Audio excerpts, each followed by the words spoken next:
ikaze kuri mwebwe mwese muriko muradukurikirana abaherereye hano mu gihugu cyacu cy'u Burundi ndetse n'abari mu bihugu bitandukanye. Ndabahe ikaze kandi mu makuru twatorokanije kuri uno musi agizwe n'ingingo nkuru zikurikira. Uno musi niho hatangura isekeza ryo gutuza abasegerereza hano mu gisagara ca Bujumbura, haba abana ndetse n'abakuze.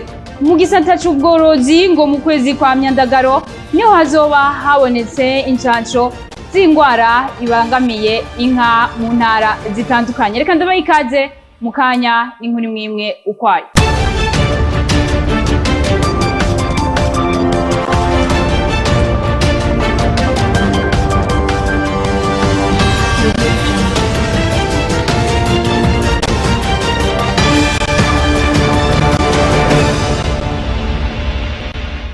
Ndasubiye kubaha ikaze kuri mwebwe mwese muriko muradukurikirana. Nkuko nari mpejeje kubibamenyesha, kuri uno wa kane niho hatanguye isekeza ryo gutuza abasegerereza hano mu gisagara ca Bujumbura, haba abana ndetse n'abakuze. Abagera rero ku majana abiri bakuze bahora basegerereza hano mu gisagara ca Bujumbura bakaba bafashwe, nayo abana 90 nabo nyene bakaba bafashwe. Inkuru ya mugenzi wacu Niki Ciza. Mu gicugu cyo kuri uyu wa kane ni isekeza ryo gukura abana n'abakuze basegerereza mu mabarabara yo mu gisagara ca Bujumbura ryatangura. Felix Ngendabanyikwa, umunyamabanga nayigayizwa mu bushikiranganje bwo gufatana mu nda, yarahagarikiye ico gikorwa.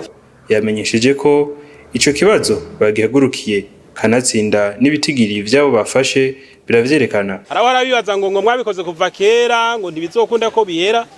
Twagira tubamenyeshe yuko ubu bigiye guhera, guko ingingo zose zarafashwe zikwiye. Mu byo twashoboye kuronka muri uno mwanya turi kumwe ngaha, abakuze bashika hafi amajana abiri, abana nabo bakashika hafi 90. Agasaba abo bose bafise ingeso mbi yo gusegerereza kuyiheba, akanavunira akagohe nabo basega bakabaha. Abarundi n'abarundi kazi yuko ivyo gusegerereza bihagaze uno musi, ko nuzoyerera gacayo ejo canke hirya ejo tuzomutora kandi tuzomufata cyo kimwe n'abanyene. Ikindi twamenyesha nuko uno musi twakoreye kubasegerereza, mugabo ejo canke hirya ejo no tuzokora kubatanga. Umuntu wese akora mu mufuko, akora mu isakoshi, akora mu ngodo yiwe agatanga amahera, nawe azoba ariko aragwanya umugambi wa leta. Abo bafashwe abana bakaba baciye bajanwa mu bigo vyo kubagorora CLC na PS biri mwijabe. Abakuze nabo bashigwa imbere y'ubutungane. Niki Ciza, reka ndagushimire kuri iyo nkuru wadutohoreje. Abo basegerereza nyene hano mu gisagara ca Bujumbura ngo barashima iyo ngingo yo kubakura mu mabarabara, ariko bagasaba leta gukora ibishoboka byose ngo babatunganirize imigambi babarose naho bakika umusaya, ngo kuko atavyo bakoze naco bazoba babafashije. Ni nkuru ya mugenzi wacu Ange Negrita irakoze. Abo basegerereza hano mu gisagara ca Bujumbura twaganiriye nabo igihe isekeza ryo kubakura mwibarabara ryariko riraba, bakaba batumenyesheje ko bashima ko babiyumviriye ko ngo bave mu buzima bw'ibarabara, ngo ariko icyatumye baja muri ubwo buzima bakikigendana. Jeho umugabo wanje apfiriye, none natanguye kuzira mu barabara, ndabura umuntu yomfasha. Mama rero njanda gusega mu barabara, mvukamije ndari kumugenda itongo bararintwaye. Umuvyeyi wanje yaranshabuye mu bandi bana, aranyimaho no kwibera. Bagasaba leta ko bobigira uko babaho, haba mu kubatunganiriza imigambi no mu kubaronsa aho baba n'ibindi.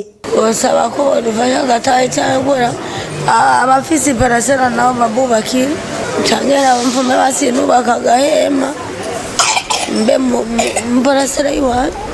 Cheno isaba nk'agataye nogerageza nkaraba nkadandatsa, nkaraba ngaca hirya no hino, ngasenga n'Imana ikamfasha nkadandatsa. Mumenya ko muri abo harimo abafise imvyaro zirenga 4 bavyariye muri iryo barabara, abo bana bagaca bakurira muri iryo.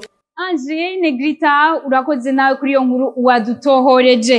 Abunguruza abantu muri komine Ntahangwa bakoresheje amakinga, amamoto, amabajaja ngo ntibazoroswa uruhusha rwo kongererezwa amasaha yo gukora ngo kumvo z'umutekano. Bivugwa na Ernest Niyonzima arongoye iyo komine. Ni inkuru ya mugenzi wacu Haimo Prospere niyo nkuru. Imvo z'umutekano nico gituma abarongozi ba komine Ntahangwa badashobora kongereza amasaha yo gukora kubunguruza abantu bakoresheje amakinga tukutuku na moto. Ivyo vyashikirijwe na Ernest Niyonzima, mustanteri wa Ntahangwa mu nama yamuhuje nabo bunguruza abantu hari kuri uwa gatatu. Ibyiza nuko boba yubahirizwa y'amasaha ivyo byose nkuko twabibasiguriye leta mvye leta nkozi irabifisemwo novuga nti umwitarariko yuko umwe n'igihugu yotunganirizwa ahubwo bwa mbere na mbere ku gikorwa yoba ariko arakora. None twabasiguye tubereka yuko intambamyi atari intambamyi z'umwanya, mbega bo kungururizwa ayo masaha bakaronka ubwo buryo bazobufungurirahe canke bazoburirahe mu gihe umutekano wabo utazomerewe neza. Kwari ukubibutsa ahubwo rero yuko babwirizwa kubahiriza umwanya ikiringo bahawe kugira bikundi bikorwa bariko barangura birangurwe mu mahoro n'umutekano. Kubijanye n'ubusumwa bw'amatelefone bivugwa ko bukorwa n'abagendesha amamoto, Ernest Niyonzima amenyesha ko kubahiriza amasaha yo gukora ari uwo muti kuko ngo ubwo busumwa bukorwa mu masaha kuze y'ijoro. Umwe wese umutekano uramuraba. Mu gihe ibikorwa byose babikoze bubahirije amategeko nta kabuza tutazorandurana n'imizi ibyo bibazo byose byo gupapura amatelefoni kwaka amatelefoni ikinakiri kuko akenshi ubwo bugizi bwa nabi wanashaka bwibonekeza mu masaha yitereye amasaha y'ijoro. Iyo nama yahuje mustanteri wa komine Ntahangwa n'abunguruza abantu ku makinga tukutuku na moto yari yitabwe kandi n'abarongoye intwaro hamwe n'abajejwe umutekano muri iyo komine ya Ntahangwa. Haimo Prospere niyo nkuru, reka nawe ndagushimire kuri iyo nkuru wadutohoreje.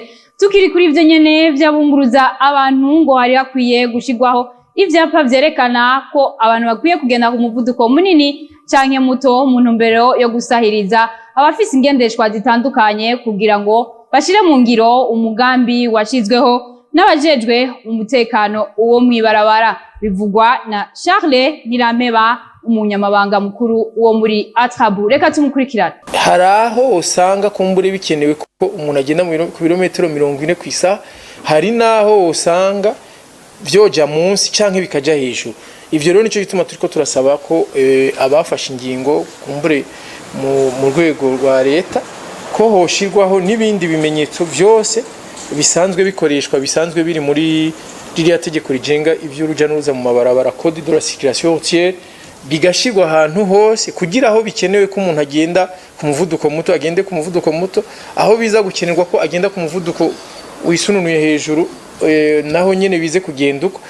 Ariko muri rusange twebwe tuvuga ko ufatiye gusa ku birometero 40 kwisa ahantu hose, turetse kumbure na twebwe dusanzwe dukoresha imiduga irondera ica amafaranga, muzobavu usanga n'abasanzwe bakoresha imiduga isanzwe nabo nyene bashobora kuba bamara umwanya munini mwibarabara. Ariko nko kuri twebwe nibaza ko bizoca bituma hari ibindi bintu byinshi byibonekeza birya by'abantu barindira imiduga umwanya muremure, bivanye nuko umuntu azoba yagiye umwanya munini ahantu kugira agaruke. Nico gituma twe tugira tuti aho byokenerwa ko bigendera kuri ibyo birometero 40 kwisaha bo bishiraho, aho naho umuntu yoja hejuru gato naho nyine hakaja ko birya ivyapa vyerekana ko uwo umuntu arikuriwe kuduza umuvuduko canke akawugabanya. Mu gisata c'ubworozi ngo urucanco rw'ingwara y'inyonko yugarije inka ngo rugiye kuboneka mu kwezi kwa Myandagaro. Ivyo vyavuzwe na Serge Nkurunziza, umuyobozi mukuru w'ubworozi. Tumukurikirana. Intara 13 zibonekejemwo ibimenyetso by'iyo ngwara gushika kuri rino genekerezo rya ndwi mu Kakaro umwaka w'2022. Mu kunga amajana 966 zari zifise ibimenyetso by'iyo ngwara, amajana 413 ziramaze gupfa. Impene n'intama nazo zigera ku majana 627 zagaragaje ibimenyetso, hamaze gupfa izigera kuri majana 214. Ubushikiranganje bw'uburimyi ubworozi n'ibidukikije bwaciye bukora uko bushoboye kose kugira ngo ntibandanye yandukira ibindi bitungwa. Tukaba twizera ko incanco za mbere zishobora gushika mu kwezi kwa Myandagaro hakazoca hatunganywa isekeza ryo gucandaga ibitungwa mu gihe kibereye. Muri uku kwezi kwa Mukakaro abahinga mu vy'ubworozi bazokwiragira mu ntara zitandukanye z'igihugu kugira ngo haboneke igicapo cerekana neza uko gucandaga bizogenda. Muri uku kwezi kwa Mukakaro na Myandagaro hazobandanya kandi hatangwa inyigisho zitandukanye ku bijanye no kumenya hamwe no kumenyekanisha iyo ngwara ku bajejwe amagara y'ibitungwa, abajejwe intwaro n'abandi bakora mu gisata c'ubworozi. Akaba ari nayo nkuru ya nyuma yo muri ico gisata c'ubworozi turangirije ko amakuru yacu uyu no musi. Reka ndabashimire mwebwe mwese mudahengeshanya gukurikirana imbonesha kure yanyu BTV Burundi. Shimire bagenzanje bakora uko bashoboye ijoro n'umurango kugira ngo amakuru abashikire. Shimire Penyera Kaze Mwami yarahagarariye ano makuru. Shimire n'abari mu buhinga bw'ivyuma. Ndabipfurize kubandanya muroranirwa mu banyu no mu byanyu, nyumuhindure umurongo wa BTV Burundi.